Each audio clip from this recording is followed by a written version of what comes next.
podcast, I did a Q&A. One of them was, what advice would you give to your younger self? And I answered it there, but I only said like a couple of things.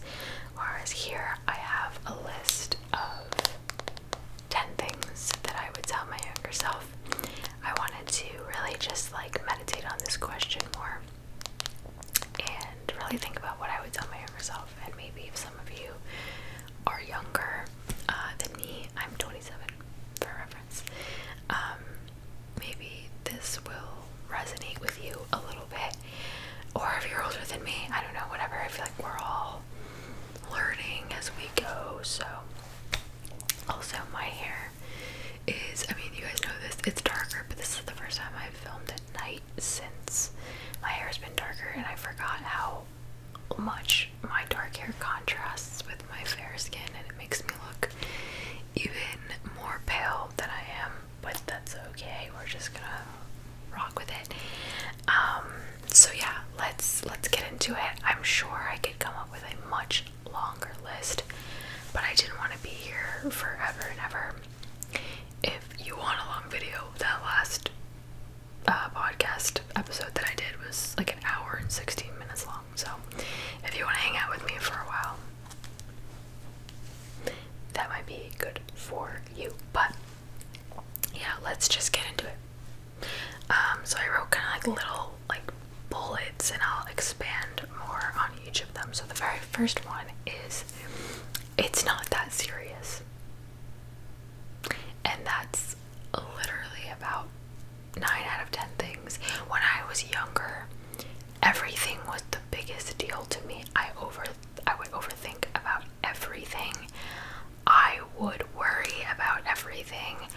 I would always wonder what people were thinking of me, especially in high school. And we all know this, right? When you're in high school, everything feels like the biggest deal. But it's true, saying that this too shall pass. It doesn't last forever. It's not that big of a deal. You will move on from it, and then you're gonna have something else to stress about. But I think that I stressed too much as a kid, to the point where I think it made me a little like anxious. Whereas now I've come to the realization that life is gonna happen. Things are gonna happen that are less than favorable sometimes. You deal with it until you don't have to deal with it anymore, and then you move on. And the whole worrying about what people think of you, I have that somewhere else. Oh, it's actually the next one, so let's transition. Because I would worry about, oh, what did that person think of me? That girl's outfit is better than mine. Is she judging me? Did that boy think I was cute? Does he think I'm ugly? You know, did anyone see that embarrassing thing that happened to me in the hallway? Just like anything. I'm sure many of you know what I'm talking about. The second one I wrote down is, no one is actually paying attention to you that closely. They don't care. Especially in today's world, I feel like everyone is so just focused on themselves that they don't care. They don't care what happened to you, not really. And even if they do, they'll laugh about it for 5 seconds and then they will move on. The attention span of people, especially today, very short. So they're gonna find something else to transfix on in like 5 minutes. So don't worry about it. And I really truly think, like, for whatever reason, when I was younger, I felt like people were watching my every move. They weren't. Like, who did I think I was that special, that everyone just wanted to watch my every move and every breath that I took? They weren't. They didn't care. And I stressed myself out for no reason. Everyone is more worried about what's going on in their lives, I promise you. So I would tell my younger self, they don't care as much as you think they do. And that's a good thing. Like, that should give you peace. Peace of mind. They don't actually care. Like, I think about it all the time. Like, I don't go out in public and watch people's every move. I don't care. Do you? That's it. Just do you. The third one, this one is important.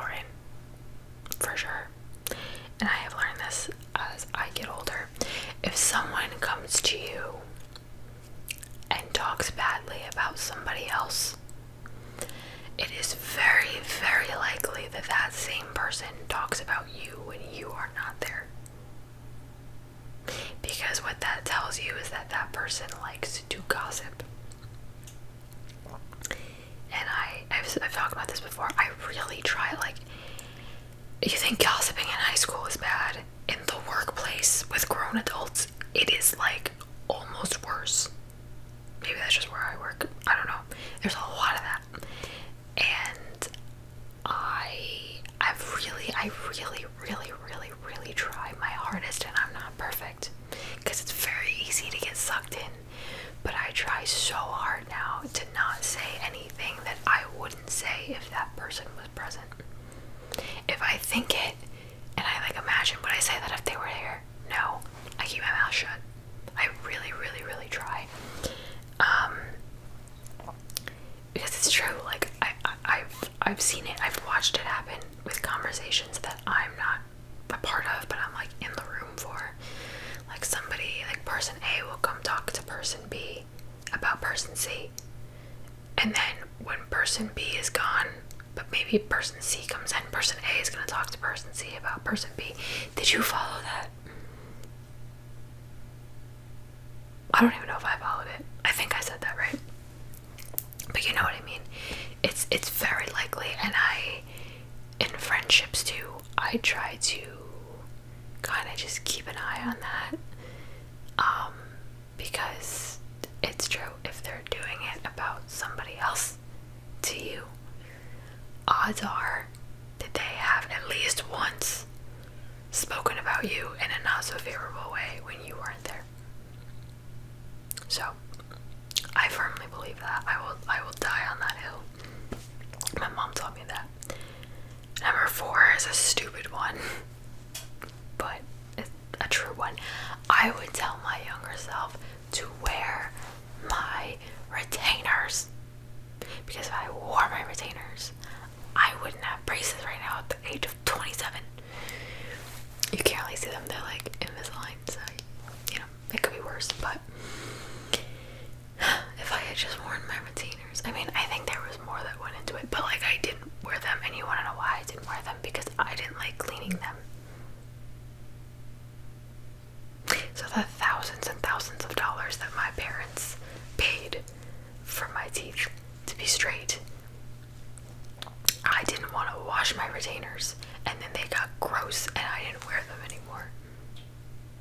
That is a horrible excuse. I had braces from 5th grade to 7th grade, so like from 10 to 12, pretty much.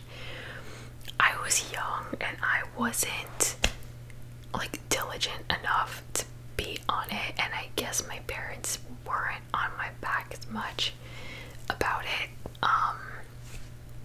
And I was also an angsty little tween back then, and I didn't like talking to my parents that much. But they should. I wish they pressured me, because now here I am, braces again, and now that I'm an adult, I have to pay for it myself.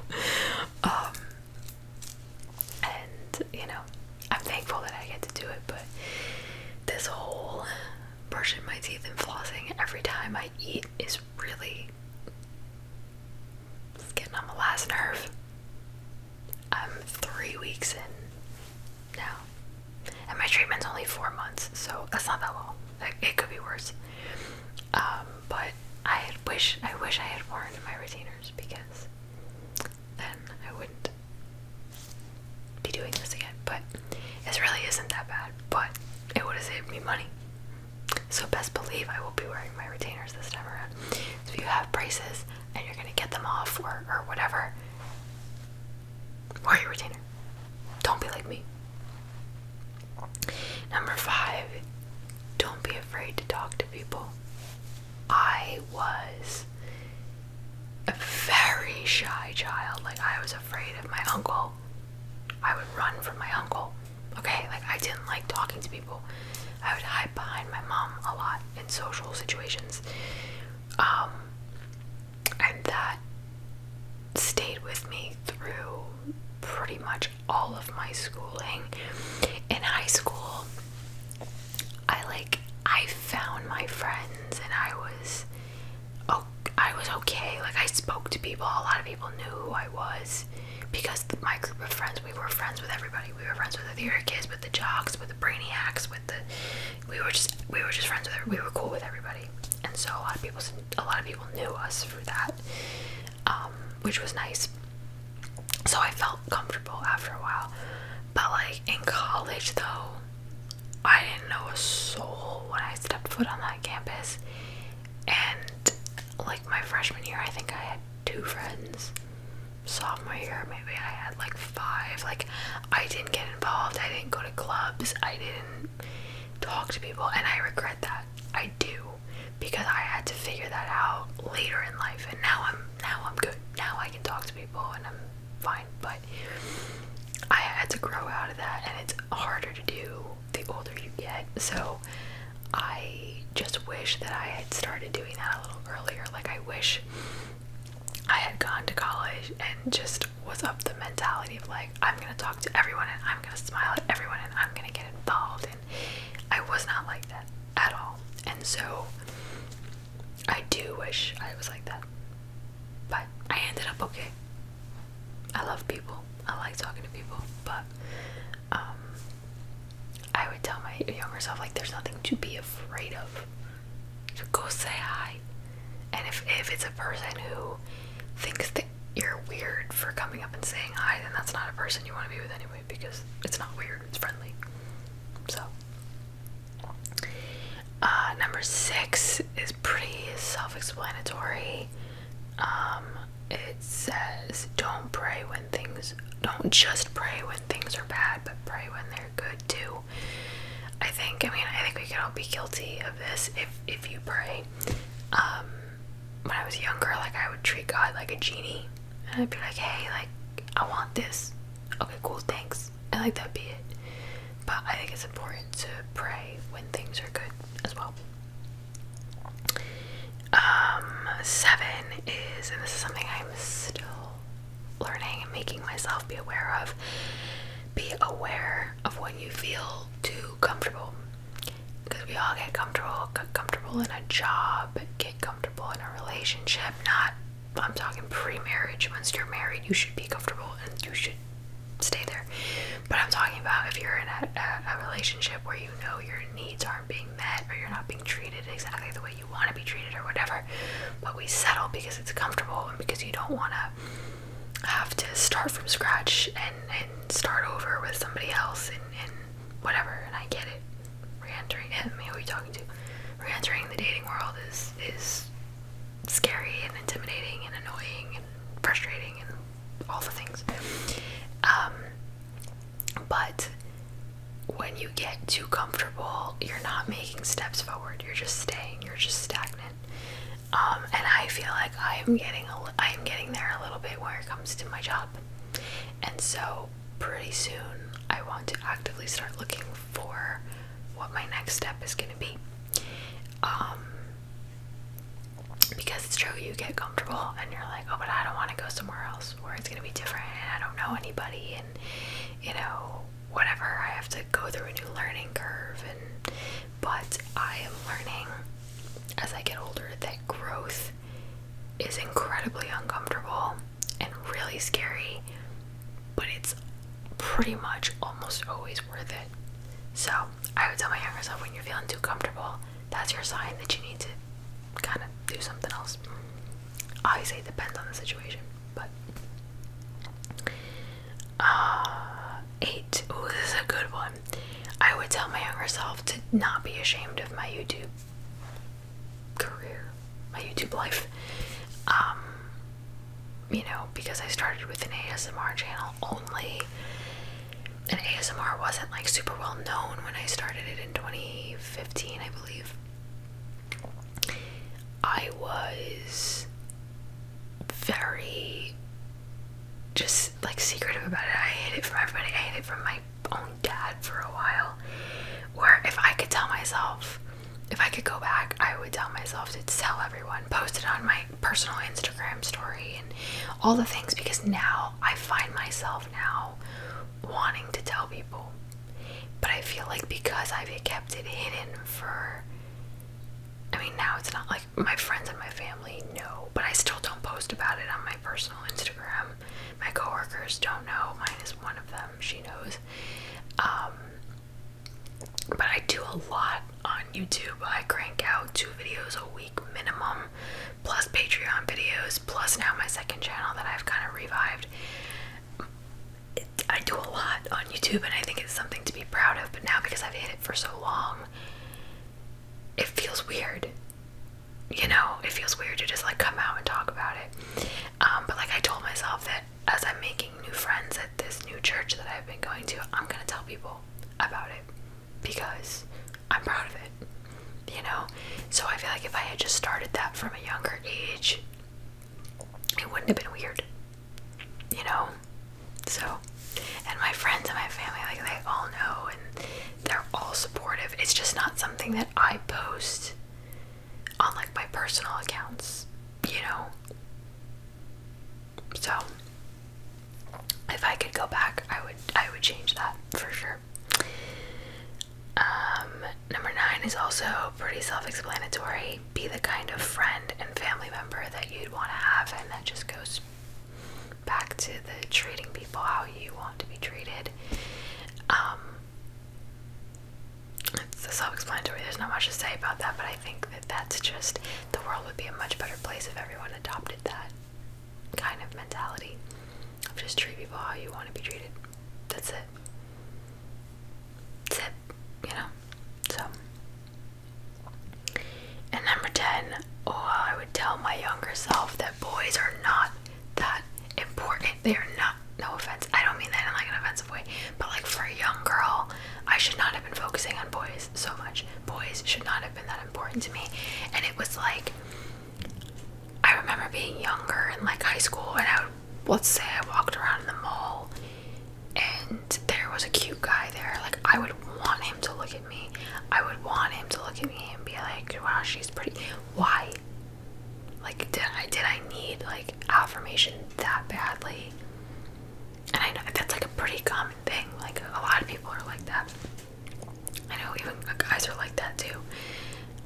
But I just spent so much time worrying about it, and for what? They were guys that I was never gonna see again, like out in public. And the ones from high school, no, you know. So I wish I didn't care so much about what boys thought about me when I was younger, because say they didn't look at me the way that I wanted them to, I would be like, well, am I not pretty? Like, that I'm not like catching his attention, like what's wrong with me?